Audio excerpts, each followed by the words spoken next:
우리 함께 내용을 생각하면서 함께 합독합니다. 시작. 주의 백성이 백성 이스라엘에 속하지 않는 이방인에게 대하여도 그들이 주의 큰 이름과 능한 손과 펴신 팔을 위하여 먼 지방에서 와서 이 성전을 향하여 기도하거든 주는 계신 곳 하늘에서 들으시고 모든 이방인이 주께 부르짖는 대로 이루사 땅의 만민이 주의 이름을 알고 주의 백성 이스라엘을처럼 경외하게 하시오며 또 내가 건축한 이 성전을 주의 이름으로 일컫는 줄을 알게 하옵소서. 아멘. 자, 오늘 이렇게 기도합시다. 14번째 시간이자 솔로몬이 성전을 건축하고 봉헌을 하면서 기도드린 그 7가지 기도 가운데 5번째 기도입니다. 바로 이방인들을 향한 그런 기도를 하고 있습니다. 우리는 구약 성경 또 구약 시대에는 이스라엘 민족만 유대인들만 하나님의 은혜를 누리고 또 구원을 받는다고 생각을 하기도 합니다. 물론 전체적으로 보면 유대인에 대한 그런 선민의식이 있는 것은 분명합니다. 그러나 또 하나님께서 성령으로 감동을 주신 그런 사람들을 통해서 이스라엘 민족만이 아니라 다른 이방 민족도 또 이방인들도 하나님으로 말미암아 구원받고 또 하나님의 은혜를 누리는 그런 축복을 이방인들에게도 또 전달되기를 기도하고 또 그런 말씀을 선포하기도 했습니다. 솔로몬도 오늘 32절, 33절을 보면 7가지 성전을 향한 기도 가운데 5번째로 이방인들에 관한 그런 내용을 기도하고 있습니다.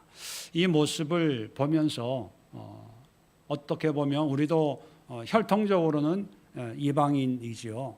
그러나 예수님으로 말미암아 영적 이스라엘이 되어서 하나님의 자녀, 하나님의 백성이 되었는데 오늘 이 이방인을 향한 말씀, 그 기도에 관한 말씀 속에는 우리의 기도 생활, 우리가 추구해야 될 어떤 기도의 모습 또는 기도를 통해서 받은 응답의 모습이 어떤 모습이어야 되는가, 더 나아가서 하나님이 기도 응답을 통해서 우리에게 원하고 바라는 것은 무엇인가, 3가지를 우리에게 분명히 말씀하고 있는 것을 우리가 잘 이해하고 또 실천할 수 있기를 바랍니다. 먼저 32절을 보면 주의 백성 이스라엘에 속하지 않은 이방인에 대하여도 이스라엘 민족이 아닌 이방인들에 관한 내용이라는 것을 미리 말씀하고 있지요. 자, 그들이 이방인들입니다. 주의 큰 이름과 능한 손과 펴신 팔을 위하여, 이 말은 한마디로 얘기하면 하나님을 전해 듣고 알고 또 믿고 뭐 이런 의미죠. 하나님에 대해서 하나님의 크신 능력을 이방인들이 듣고 먼 길을 와서 이 성전 예루살렘 성전에서 이제 기도를 하게 되면 뭐 그런 뜻입니다. 먼 지방에서 와서 이 성전을 향하여 기도하거든. 33절입니다. 주는 계신 곳 하늘에서 들으시고 모든 이방인이 주께 부르짖는 대로 이루사. 하나님께서 이스라엘 백성들의 기도만 듣는 것이 아니라 이방인들의 기도도 듣고 또 기도하는 것을 응답해 주신다는 겁니다. 자, 부르짖는 대로 이루사, 기도 응답이지요. 자, 기도 응답을 통해서 우리는 하늘에서 들으시고 부르짖는 대로 이루어 주옵소서, 이것이 일반적인 기도의 목적이고 기도의 의미라고 생각을 합니다. 그런데 솔로몬은 응답이 이루어지는 것으로 끝나는 것이 아니라 그 응답됨으로 말미암아 됨으로 말미암아 어떤 변화가 일어날 것인가, 여기에 관심과 또 의미를 두고 있습니다. 쉽게 표현하면 솔로몬이 지금 기도하는 이 기도의 내용은 기도하는 대로 응답해 주세요가 아니라 그런 응답을 통하여서 이런 사람들 되게 해 주세요, 이렇게 기도하고 있습니다. 우리는 어떤 문제가 있으면 그 문제가 해결되고 또 잘 정리되어서 해피엔딩으로 끝나는 것이 기도의 의미고, 그것이 하나님께로부터 받은 은혜다 또는 응답이다, 그렇게 여깁니다. 그런데 여기에서 머물러 있어서는 안 됩니다. 그런 응답을 통해서 또 그런 은혜를 통해서 궁극적인 것은 우리가 어떤 믿음으로 어떤 변화가 일어나야 되는가, 그게 중요한 거죠. 교회에 있을 때마다 늘 말씀드리는 거지만 우리가 믿음 생활한다고 하는 것은 우리의 문제가 예수님의 이름으로 해결되는 것이 결코 아닙니다.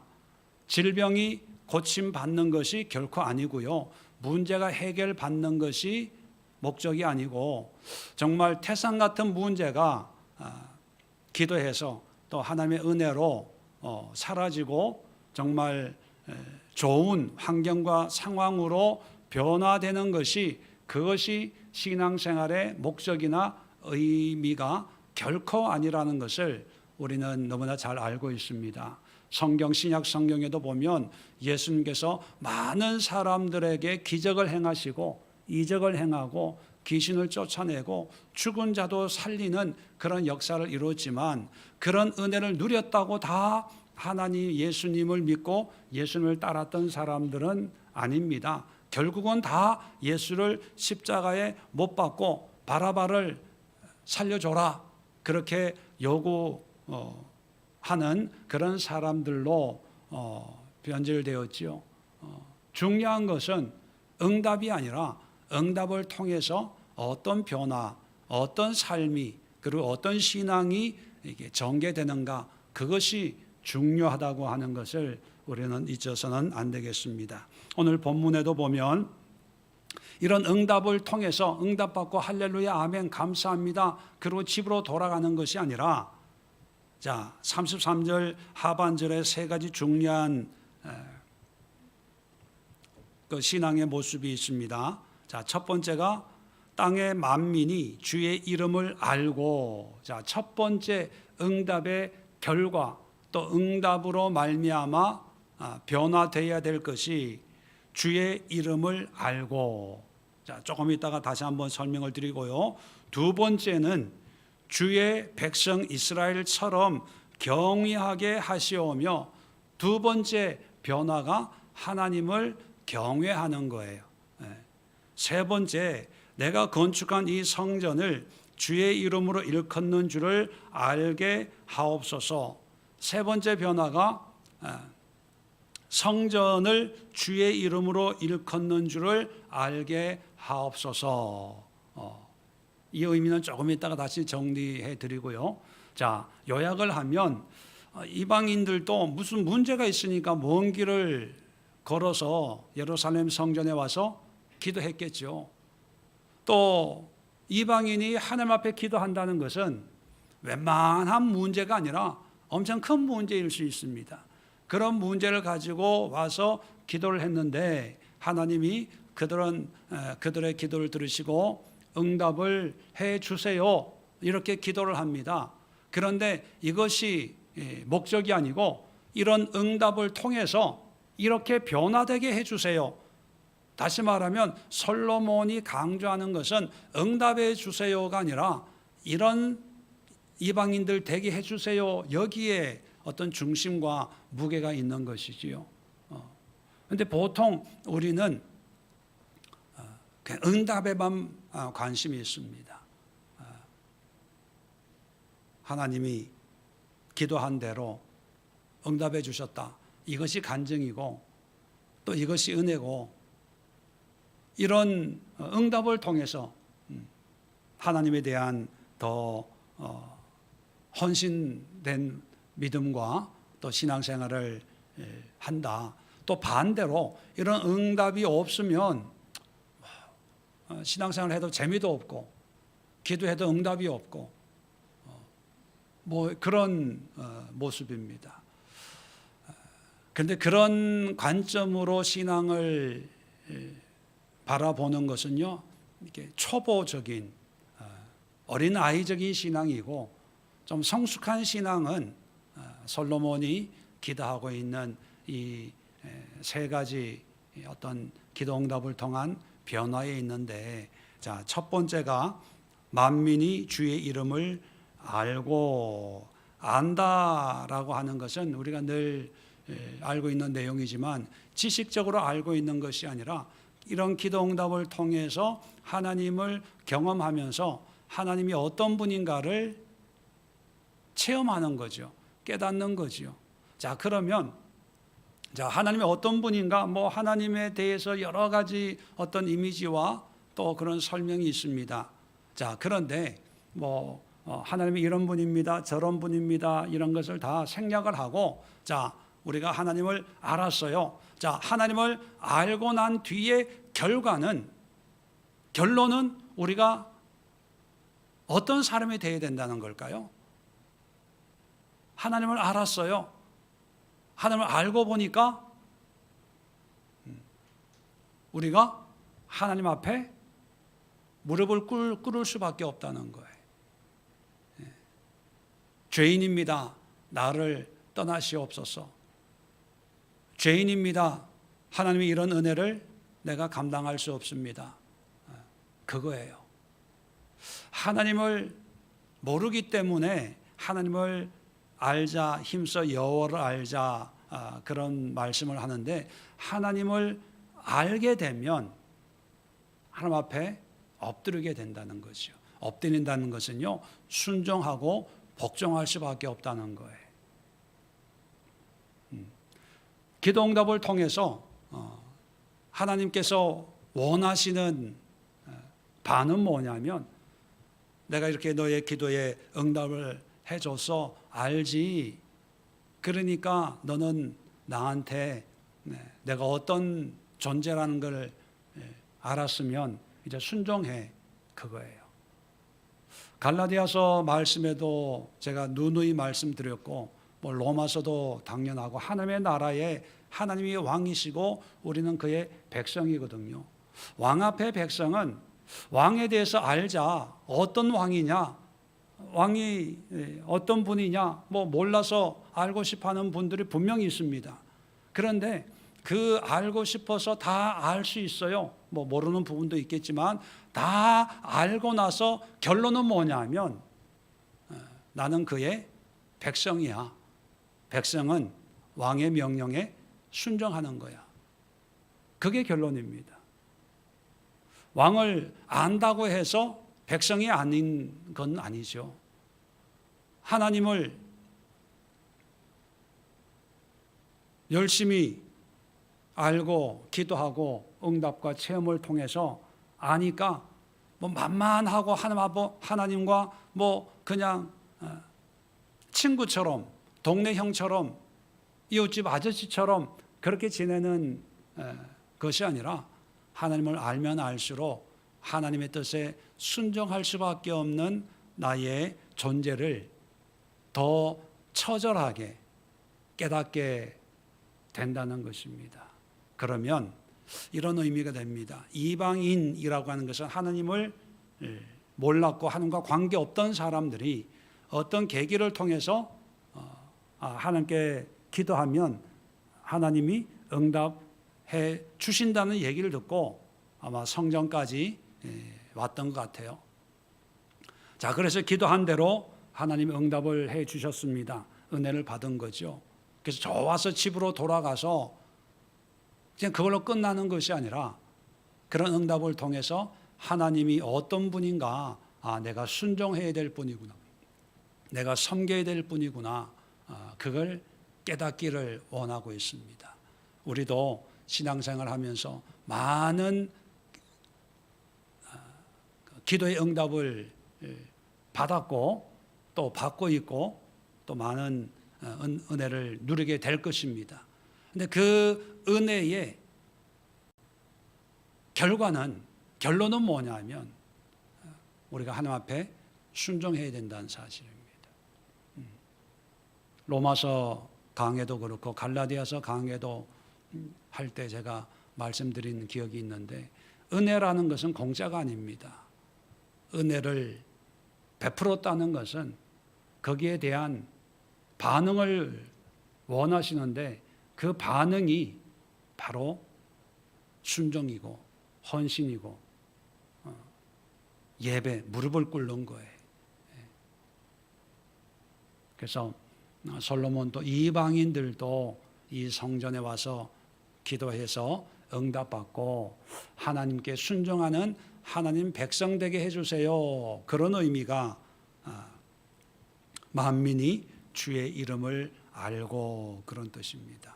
자, 두 번째, 주를 주의 백성 이스라엘처럼 경외하게 하시오며, 경외라고 하는 것은 두려움으로 섬기는 거죠. 두려움으로 섬긴다. 한마디로 얘기하면 하나님을 예배하는 거죠. 믿고 순종하며 섬기는 그런 삶을 얘기합니다. 또 경외라는 말을 다른 말로 표현하면 이제 구원 받은 성도의 백성의 삶을 의미하기도 합니다. 경외라고 하는 것은 하나님의 어떤 권위를 믿고 인정하고 그 권위에 순종하는 어떤 고백이 경외의 의미이기 때문에 이런 삶을 사는 것이 바로 믿음의 삶, 구원의 삶을 살아내는 거거든요. 그렇게 보면 하나님을 경외한다고 하는 그 말 속에는 하나님께 하나님을 향한 믿음과 또 순종과 그로 말미암은 어떤 구원의 삶을 살게 해 달라는 것입니다. 그렇게 보면 솔로몬은 그 성전을 이스라엘 백성들만 모여서 예배하고 제사 드리는 그런 장소가 아니라 이방인들도 와서 은혜 받고 응답받고 구원받는, 하나님을 경외하게 되는 이스라엘 백성들처럼, 주의 백성 이스라엘처럼 구원받게, 구원의 백성들 되게 해주세요. 그렇게 기도하고 있습니다. 쉽게 표현하면 성전을 전도의 도구로 사용해 주세요. 이방인들을 구원하는 도구로 사용되기를 원합니다. 비록 솔로몬의 인생의 마지막이 하나님과 멀어지는 슬픈 그런 모습으로 좀 아쉬움이 많은 그런 인물이었지만, 그래도 성전을 건축할 때는 그의 믿음이 하나님의 마음을 알고 또 그 하나님의 마음으로 또 세상을 바라보는 그런 마음을 가지고 있었다는 것을 알 수가 있습니다.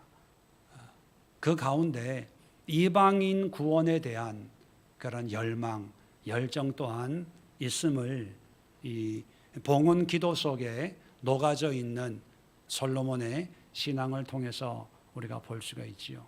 그렇다면 우리도 물론 우리가 이방인으로서 하나님을 알고 또 예수님으로 구원받은 그런 성도의 삶을 살고 있지만, 또한 우리 주변에 믿지 않는 많은 사람들이 예수님을 통해서 구원받을 수 있도록, 그리고 그들에게 어떤 하나님이 어떤 삶의 문제에 개입하시고 또 어떤 일을 이룸으로써 그 목적이 바로 영혼 구원에 있다 하는 것을 우리가 잊어서는 안 됩니다. 예수님께서도 오병이의 기적을 일으켜서 정말 남자면 5,000명을 먹였으니까 얼추 계산해 보면 10,000명 이상의 사람들을 먹였거든요.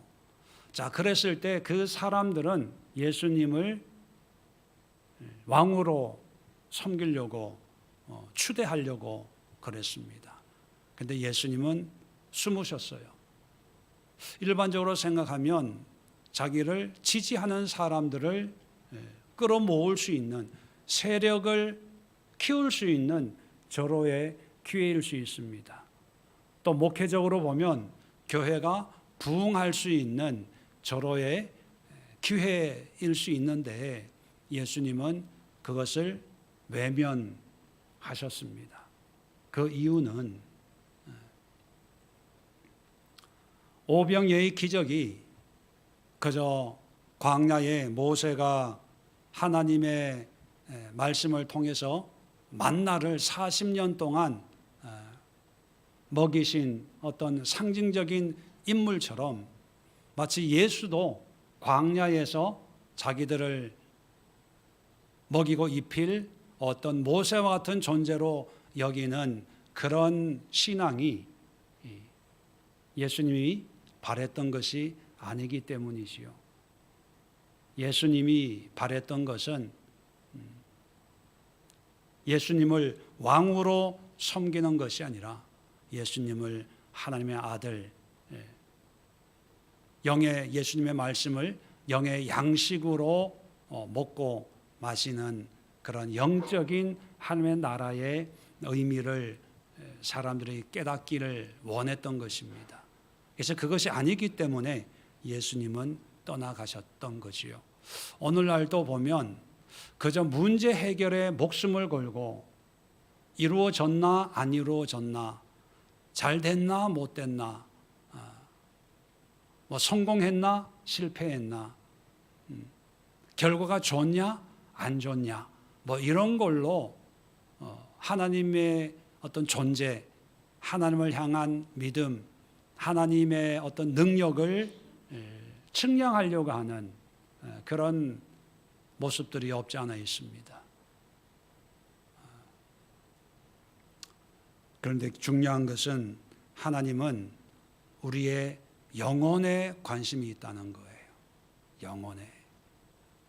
영혼이 예수님을 믿어야지 죽었다가 살아나는 그런 일이 지금 또 일어나고 있고 일어나지만, 그러나 그 영혼이 하나님과 관계없는 것이라면 그 모든 하나님의 역사나 또 어떤 삶의 결과는 의미가 없다는 것입니다. 죽을 병에 걸렸다가 기적처럼 살아나도 가장 대표적인 사람이 성경의 인물로 보면 나사로거든요. 죽었다가 살아난 것은 기록하고 있어서 알고 있지만 그의 남은 생에는 성경에 없으니까 몰라요. 그런데 그런 하나님의 은혜를 누렸다 하더라도 나사로가 하나님의 구원의 은혜에 머물지 않으면 아무 의미 없이 언젠간 또 죽는다는 것입니다. 그렇게 보면 하나님은 우리의 영혼에 관심이 있어서 응답을 하시고 은혜를 베풀어 주는 거지, 우리의 삶이나 환경의 어떤 관심 때문에 우리를 좋은 환경으로 우리가 원하는 대로 우리를 인도하시는 그런 분이 아니라는 것을 우리는 기억하면서 이따가 기도할 때 하나님 영혼의 구원이 일어날 수 있도록 은혜를 베풀어 달라고 함께 기도하는 시간 갖도록 하겠습니다. 세 번째 33절 끝에 보면 또 내가 건축한 이 성전을 주의 이름으로 일컫는 줄을 알게 하소서. 자, 성전은 예배의 중심이죠. 제사의 중심, 다시 말하면 하나님과의 관계를 맺는 어떤 장소적인 특징을 가지고 있습니다. 자, 이 성전이 주의 이름으로 일컫는다, 이걸 알게 해달라. 이거 무슨 의미일까? 바로 쉽게 표현하면 이 성전이 하나님과 관계를 맺는 장소다. 그러니까 성전의 의미를 이방인들이 알게 해주세요. 이 성전이 어떤 장소고 얼마나 거룩하고 이 성전에서 이루어지는 이런 기도와 예배가 얼마나 의미 있는가, 이게 하나님의 뜻 가운데 이루어지는 것인 것을 그들이 알게 해달라는 것입니다. 쉽게 표현하면 성전의 가치와 의미를 깨닫게 해달라는 거예요. 그러면 이것이 어떤 의미냐 하면 성전을 통한 하나님을 섬기고 예배하는 것을 알게 해달라는 의미고, 더욱 단순하게 얘기하면 예배가, 성전을 통해서 예배가 회복되게 해달라, 이런 기도거든요. 오늘날의 우리의 신앙에서는 성전의 기능이 없어졌기 때문에 우리에게는 어떤 교회를 통한 하나님을 섬기는 섬김의 삶이죠. 자, 이방인들은 어떤 계기를 통해서 예루살렘 성전에서 이스라엘 백성들이 믿는 하나님을 향해서 한번 기도해보자, 이런 마음으로 문제를 가지고 왔을 거예요.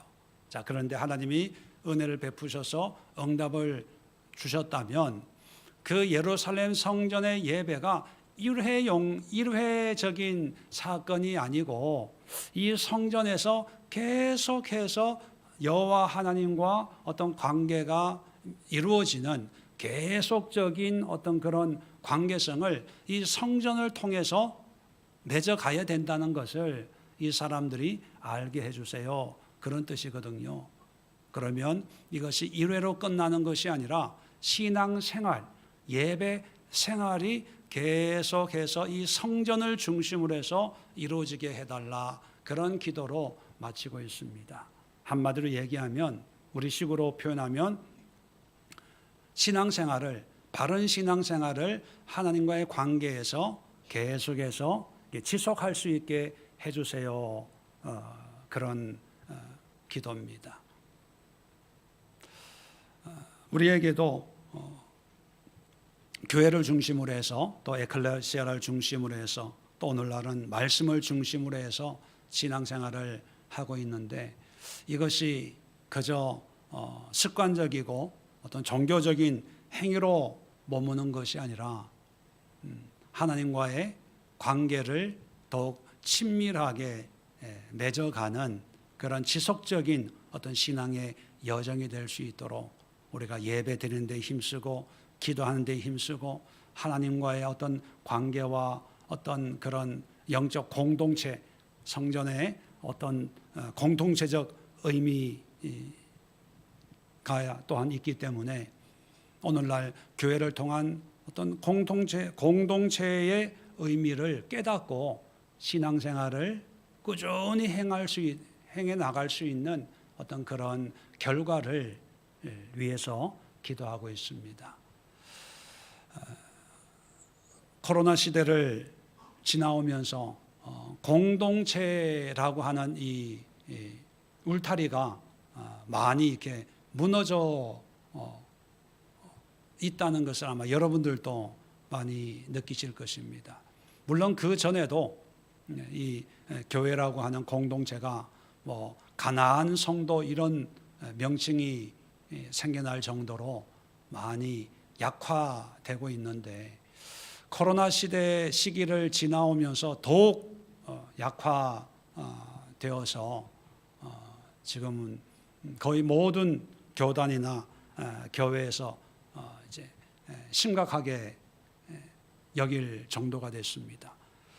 그 심각하다는 것은 교회의 어떤 교세가 많이 줄어들었기 때문에 심각하다는 것이 아니라 영적으로 항상 창세 때부터 요한계시록 마지막 때까지 보면 신앙생활의 모습은 항상 공동체로 표현되고 그려지고 또 그런 모습으로 하나님이 말씀하세요.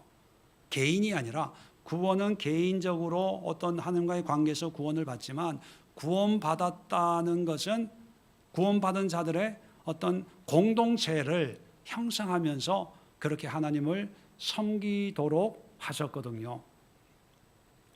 그런데 그 공동체가 무너진다는 것은 어떤 의미냐면 개인적인 신앙이 무너진다는 것입니다.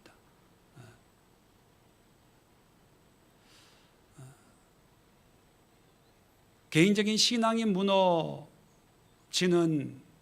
뭐 여러 가지 이유들이 있지만 그 가운데 하나가 이제 공동체의 의미가 이제 이것도 사탄의 어떤 공격이고 계략일 수 있죠.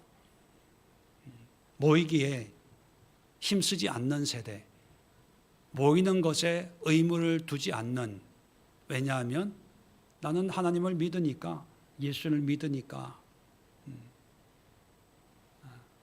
천국이 있고 지옥이 있는 거 인정해. 그런데 교회는 안 나가. 이런 조류가 시대적인 그런 모습들이 자연스럽게 나타나고 있습니다.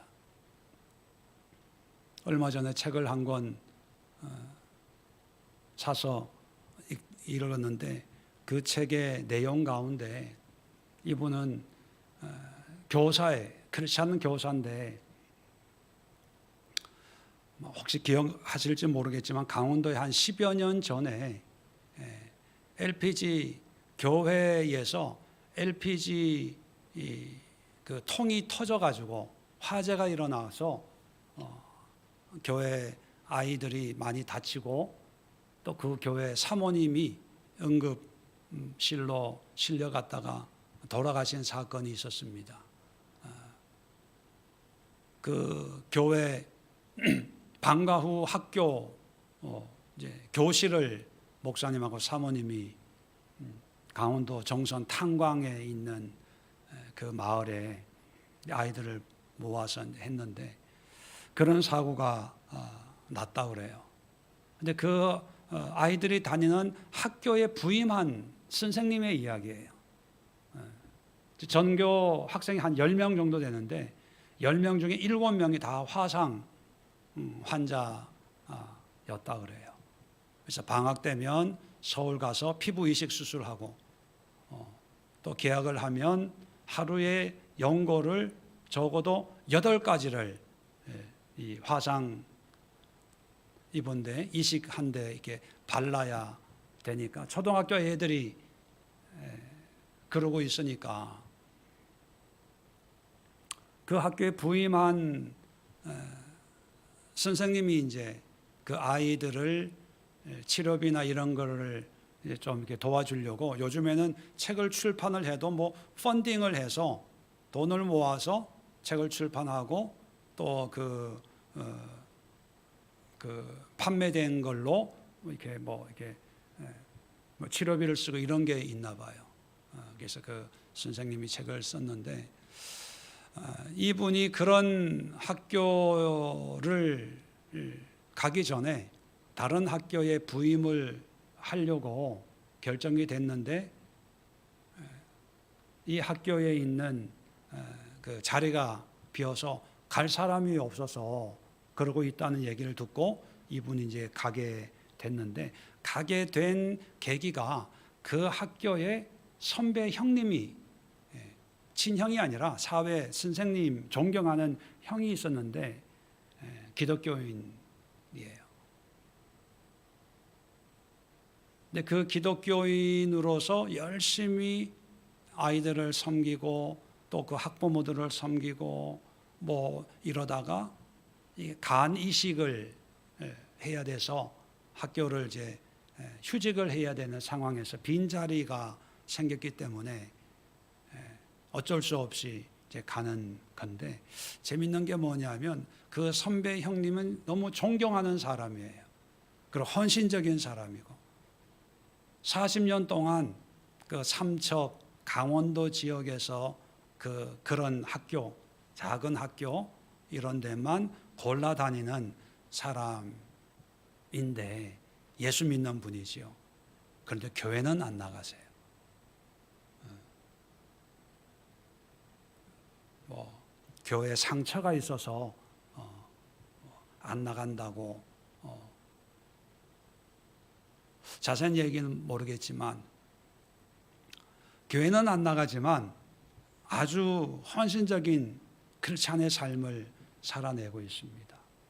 예, 그분이 뭐 잘됐다 잘못됐다를 얘기하려고 하는 게 아니라 이제 그런 모습들을 보면 굳이 공동체가 필요하겠냐?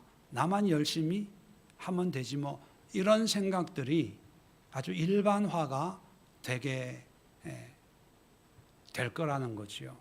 그렇게 되면 뭐 그분이야 아주 뭐 어떤 소명과 어떤 사명이 있어서 그런 일을 하지만 다 그분의 영성과 같은 어떤 영성을 가지고 있는 건 아니거든요. 요즘에도 모방 범죄라는 게 많이 나오잖아요. 흉기, 오늘도 보니까 뭐 백화점에서 뭐 이러고, 어떤 한 사건이 일어나면 그 사건과 비슷한 아류들이 수도 없이 일어나게 되거든요.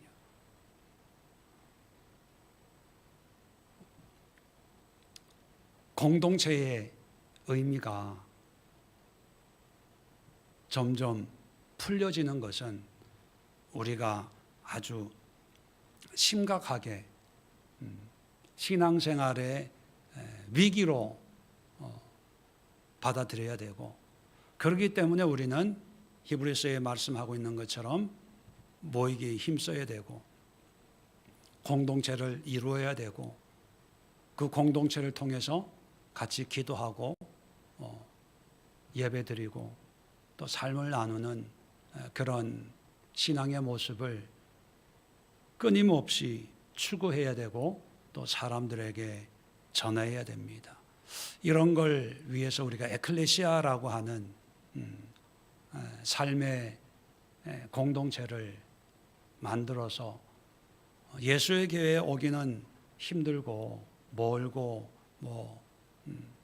또 주일 한 번 또는 뭐 주중 예배, 성경 공부 뭐 이런 개념으로 오늘날 교회의 이미지가 이렇게 굳어 있는 그런 상황에서 우리가 삶의 예배를 드리는 그런 공동체를 우리 집에 만들자. 그것이 에클레시아거든요. 이 에클레시아의 의미가 아마 오늘 33절 끝에 솔로몬이 기도하고 있는 말만 조금 바꾸면 이런 의미입니다. 내가 내 집에 있는 이 에클레시아가 주의 이름으로 일컫는 줄을 알게 하옵소서. 그죠? 정말 우리가 믿음의 모임, 믿음의 공동체가 하나님의 이름으로 일컫는 것, 하나님의 이름으로 말미암는 것, 하나님의 이름을 위해서 존재하는 것, 하나님의 영광을 위해서 뜻 가운데 이루어지고 있다. 이것을 깨닫도록 하기 위해서 하나님이 은혜를 베풀어 주시는 거예요. 그 얘기는 뭐냐면 그 깨닫는 게 엄청 중요하다는 거예요.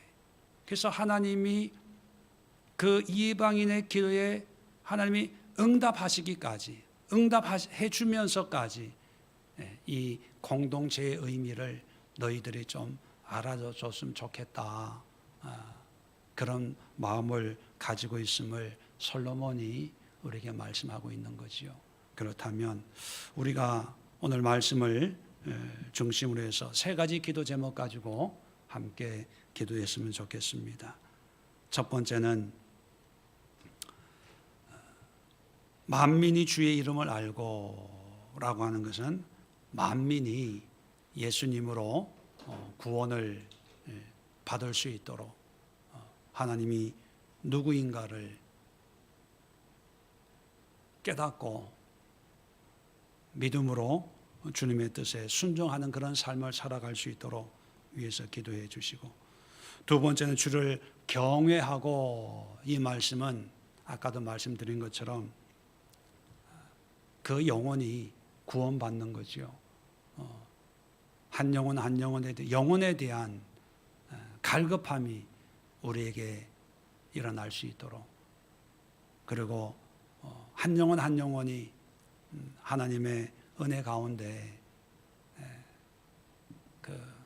받은 그런 은혜를 통해서 그냥 문제 현실적인 것만 생각하지 말고 하나님의 자녀로서, 하나님의 백성으로서, 하나님의 왕으로 섬기는 그런 구원의 삶을 살 수 있도록 우리가 주변 사람들 또 이웃들 또 이 시대를 살아가는 현대인들을 위해서 기도하시고, 마지막으로 신앙 공동체의 회복을 위해서 함께 기도할 때 우리 예수교회를 위해서, 그리고 여러분이 섬기는 에클레시아를 위해서, 이 에클레시아가 그저 소수의 사람들이 모이는 그런 주중 모임인데 이것이 주의 이름으로 일컫는 바가 된다는 것을 사람들이 알게 해달라고 기도하시면서 마지막 때에 신앙 공동체가 더욱 든든하게 세워질 수 있도록 우리 교회뿐만 아니라 이 땅의 모든 교회들이 정말 믿음의 사람들로 채워져서 세상과 영적인 싸움을 싸워 나가는데 부족함이 없는 그런 교회들, 또 우리 새롭게 시작하는 에클레시아를 위해서도 같은 마음으로 함께 기도해 주시면 좋겠습니다. 자, 자리 정돈하시고 오늘 함께 한 마음으로 기도해 주시고, 또 영상을 통해서 말씀을 듣는 우리 교우들, 또 휴가지에 있는 분들 함께 오늘 말씀을 함께 같이 나누고 한 마음으로 주여 한번 외치고 함께 기도하도록 하겠습니다. 주여 할렐루야 감사합니다.